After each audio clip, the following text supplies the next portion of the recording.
नमस्कार देशवासियों। आज मैं वाराणसी के एक ऐसे गांव में आया हुआ हूं जिसे दानियालपुर कहते हैं।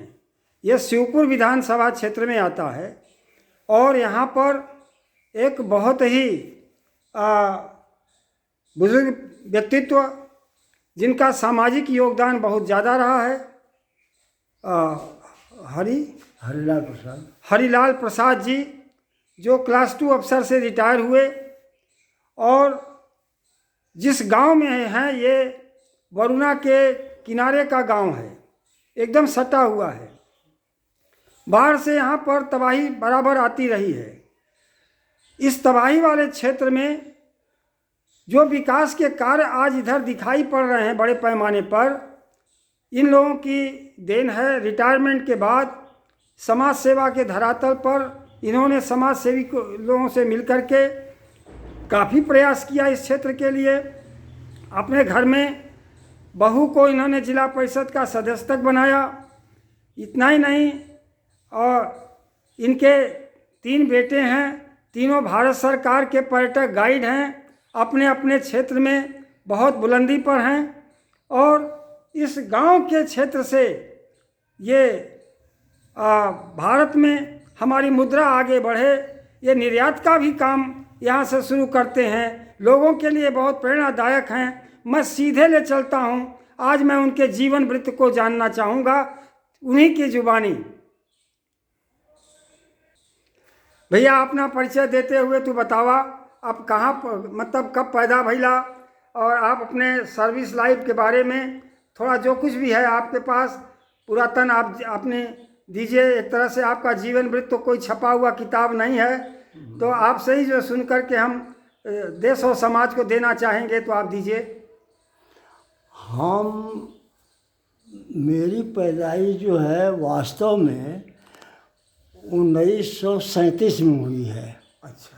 लेकिन स्कूल जाने में मतलब कि कोई ही नहीं था, तो हम बाद में गए। तो हमारा उम्र 2 साल कम लिखा गया। अच्छा। और 1939 का जन्मदिन माना गया। अच्छा। और उसी हिसाब में हमसे हमारे गांव के हमारे साथी हमसे पढ़ाई में आगे थे। पहले फरी 1, फरी 2 और दर्जा 1, दर्जा 2 तब ऐसे चलता था। और चौथा क्लास तक मतलब कि प्राइमरी का पढ़ाई चलता था, जिसको बाद में 5वां क्लास मान्यता दिया गया। तो इस तरीके से हम पढ़ाई करने के दरमियान बहुत कष्ट उठाए, और गरीबी थी, बुजुर्गी थी बाबूजी का। तो किसी तरीके से मतलब कि हाई स्कूल करने की मंशा थी। बीच में हमारे दादा एक्सपायर कर गए, तो हम पढ़ाई छोड़ के खेती का काम करने लगे, हर जोतने लगे। तो सोचे कि अगले साल हमारा रिजल्ट इस साल थोड़ा ख़राब आया था, तो सप्लीमेंट्री हम नहीं मानेंगे, हम अगले साल कंप्लीट कर लेंगे। जब अगले साल गए वहाँ पढ़ने के लिए, 1 साल का गैप देके कि हम फिर क्लास करेंगे, तो उसमें हुआ कि एक नियम आ गया कि पहले 5 सब्जेक्ट में हाई स्कूल था, अब 6 सब्जेक्ट में है। 1 सब्जेक्ट का नाम बताइए। तो 1 सब्जेक्ट का हम उस समय ज्योमेट्रिकल आर्ट वही बच रहा था हमारे सेक्शन में, तो वो ले लिए। और हुआ नतीजा कि यही 1 सब्जेक्ट छोड़ के हम बाकी सब में फर्स्ट आए। और इस सब्जेक्ट में मतलब कि 17 नंबर कम आने की वजह से हमारा फर्स्ट क्लास रुक गया। अच्छा। किस सन में पास हुए हाई स्कूल?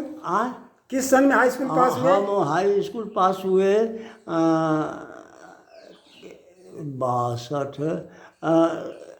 59 में। 59 में? हाँ। अच्छा।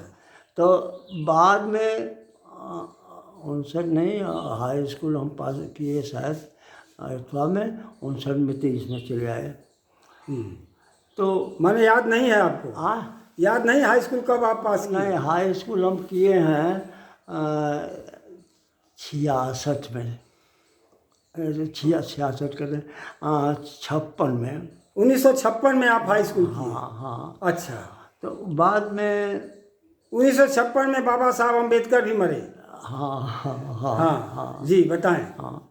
तो उसी में हुआ कि पढ़ाई के बाद में हम फिर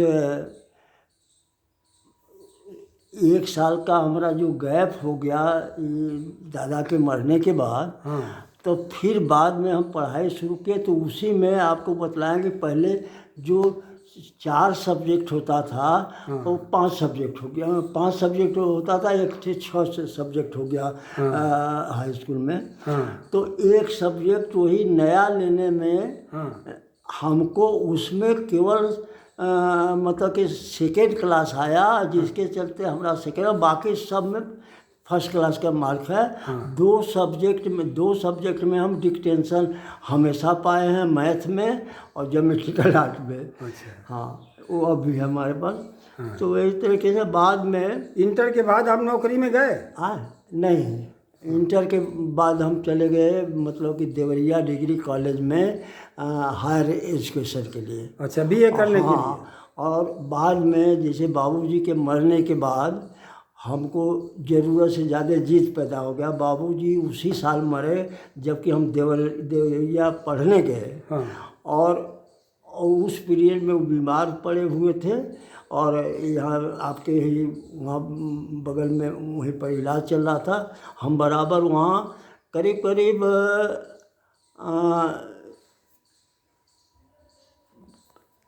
हम मोटा मोटी मतलब कि अटेंडेंस हमारा बहुत फाल हो गया था। हाँ। और यही बाबूजी के देखने में। और फिर आए यहाँ पर तो वही पर बाबूजी की इच्छा हो गई कि नहीं अब हम घर चलो। वहीं पर मतलब कि पढ़े ट्यूशन। तो बीए वहाँ से किया देवरिया से? हाँ हाँ। तो वहाँ से देवरिया से हम 60 में मतलब कि कंप्लीट किए डिग्री। 60 में? हाँ। और जब डिग्री हमारा शुरू कंप्लीट किए तो संजोग की बात देखिए, भाग देखिए कि उसी पेपर में देवरिया यहाँ चोलापुर इंटर कॉलेज में एग्रीकल्चर टीचर का वांट निकला था। अच्छा। हम बयान पर गए तो प्रिंसिपल साहब कहे कि इसके तो बाबू दुलराज सिंह जो हैं यूपी कॉलेज में हैं, वही इसके मतलब कि अपॉइंटिंग अथॉरिटी हैं, आप वहाँ जाके मिलिए। बाबू दुलराज सिंह इंटर में कभी कभी मतलब कि हम लोगों के मैथ टीचर नहीं आते थे, मैथ टीचर, तो वो कभी कभी हम लोग के क्लास में चले आते थे कि ये सब थोड़ा सा झंझटिया क्लास है और उसमें शांति रहे, चले आते थे। तो संजोग उस पीरियड में ऐसा हुआ कि हमको मैथ भी पढ़ाना पड़ा दूसरे लोगों को। सब तंग करे कि आए हैं तो मैथ पढ़ाइए, मैथ पढ़ाइए। मैथ हम कैसा है, एक से सवाल जो पूछना है पूछ लो। उन्होंने हमको आजमाने लगे और हुआ कि एक सवाल पढ़ाने में हमको 3 घंटा समय लगा, हर एक चीज़ में करते हुए। और हालत ये हुआ कि सब हड़ताल कर दिया क्या कि अब हम मैथ टीचर इनसे मतलब इनसे पढ़ेंगे। और हमको मतलब कि प्रिंसिपल साहब कहे कि आपको ऐसा नहीं करना है। हम कहा कि तब हमको तंग कर रहा था कि मैथ के पीरियड है, मैथ पढ़ाइए, तो आप दूसरे पीरियड में हमको भेज दिए तो हम उसको मतलब कि क्या करें। तो वही चीज़ हुआ, तो ऐसे तैसे मर करके वहाँ पर हम 1 साल तक इंटर में पढ़ाए। और संजोग देखिए कि करीब करीब 3 मतलब कि 130-140 मतलब कि विद्यार्थी थे। एक भी फेल नहीं हुआ था हमारे सब्जेक्ट में। अच्छा अच्छा। वहाँ का रिकॉर्ड है अपने आप में।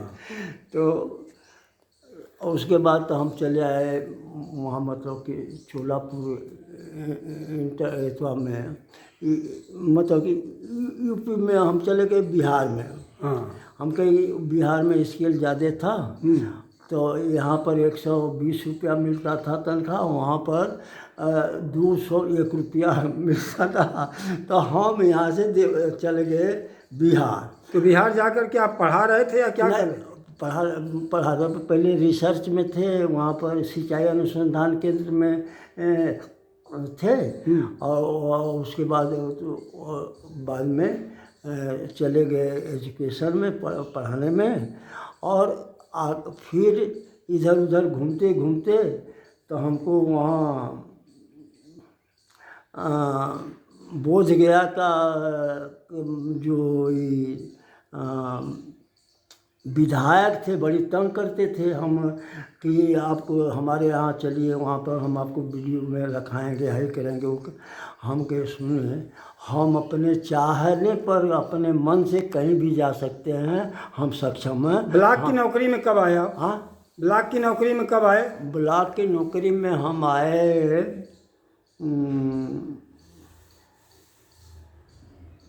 याद नहीं है? नहीं याद है। 1 साल यहाँ चोलापुर पढ़ाने के बाद ब्लॉक की नौकरी में चले आए। अच्छा अच्छा। हाँ। किस पद से रिटायर हुए आप? हम रिटायर हुए सब डिविजनल, मतलब कि बीडीओ से ही रिटायर हुए। अच्छा। हाँ। किस सन में रिटायर हुए? हम रिटायर हुए 1997 में। 97 में? हाँ। तो 28 साल हो गया रिटायर हुए? हाँ। अच्छा। इस समय आपकी क्या उम्र होगी? इस समय हमारा रियल उम्र तो इस समय जो है 39 साल है, लेकिन सर्टिफिकेट का नहीं, आपका पूरा एज क्या है इस समय? इस समय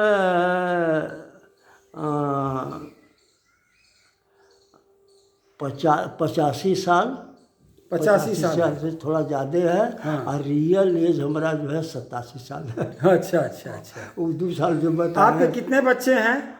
हमारे 3 लड़के हैं। 3 बच्चे क्या करते हैं? तीनों लोग टूरिस्ट गाइड हैं। टूरिस्ट, भारत सरकार की टूरिस्ट गाइड है? हाँ हाँ, गाइड हैं। अच्छा। हाँ। और आपको देश और समाज के लिए क्या कुछ कहना है?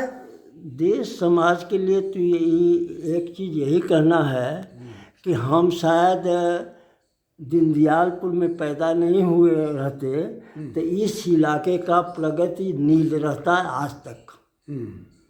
हम पैदा हुए यहाँ जरूर, ब्राह्मण टोली से हमको बहुत बड़ा मतभेद था।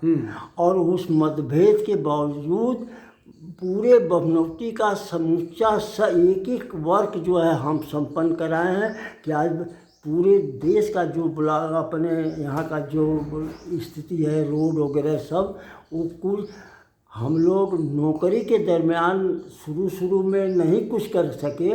रिटायर होने के बाद हम लोग समूचा उसमें हमारा योगदान हुआ है कि सड़क निकालना, हर जगह काम करना, बमनौटी तक का भी एक एक इंच का काम हम किए हैं। हर के स्कूल का काम किए हम किए हैं। इतना वहाँ आप क्या कहना चाहते हैं समाज को, देश को? हम देश को यही कहना चाहते हैं कि कोई आगे बढ़ रहा है तो उसको बढ़ने में मदद करना चाहिए। अच्छा, बहुत बड़ी बात। हाँ। जो नहीं पढ़ सका उसको पढ़ाना चाहिए। उसको हाँ उसको पढ़ने का हाँ। और पढ़ने की कैपेसिटी जो है बच्चों में बहुत ज़्यादा रहती है। मिसगाइड लोग करता है और नहीं कर पाता है। जैसे आज के तारीख में नदी के किनारे घूम जाइए, सब कहीं जुआ खेल रहा होगा, कुछ कर रहा होगा, और गार्जियनशिप का कहीं भी कोई प्रभाव नहीं रह गया है। जैसे तो और आप समाज से क्या कहना चाहते हैं कि बच्चों को पढ़ाइए?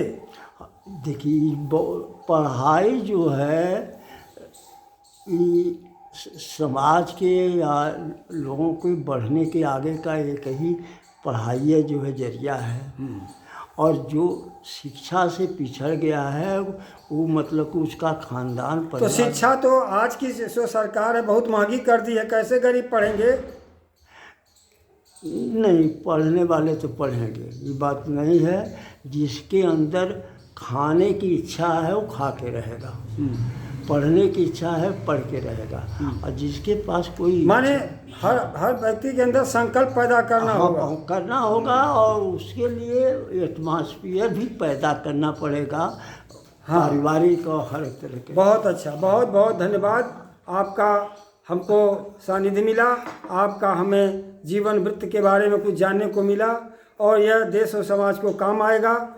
इसलिए हम देश और समाज के सामने आपका ये हम रखेंगे। एक बात और, जब नौकरी की बात आई या रहने की बात आई तो हम घर मकान के बारे में मतलब कि ये हमसे एक तरह से सोचिए तो गलती भी हुआ है और यही सही भी हुआ है कि जब घर बनाने की बात आई तो हम कहे कि हम अपना जन्म भूमि नहीं छोड़ सकते हैं और ज़मीन हम बहुत जगह लिए और अपना इस्टेब्लिश करने की बात आई तो पहला मतलब कि अपना घर वहाँ पर बनाए और इसके बाद विशेष घर में इसमें भी हाथ लगाए, हम लोग वहाँ तक ले गए। चलिए, बहुत बहुत धन्यवाद।